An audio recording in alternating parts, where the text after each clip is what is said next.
kaibigan, ang kalikasan.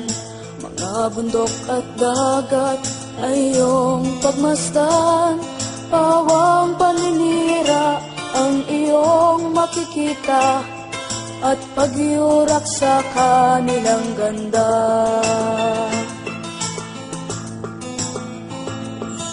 Ikaw na Pilipino, anong gagawin mo upang matigil ang paninirang ito?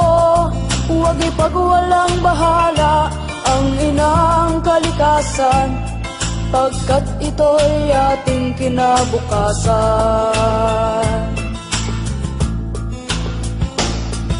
Gumising ka kaibigan, at iyong ipaglaban karapatan ng inang kalikasan.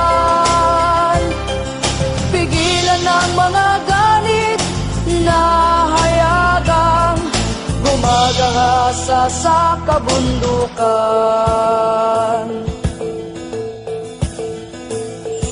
Kilos mga kababayan para sa kalikasan, ating itaguyod ang paglago nito.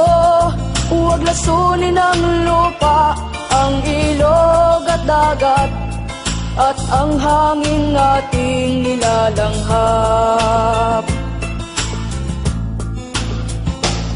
Pagbuklurin, isigawang, adikait damdamin, kalikasay ipagtanggol, katumbas man ay buhay, mabuwal man ang isa'y may husbong pang-iba. Ipaglaban ang inang kalikasan, ipaglaban ang inang kalikasan.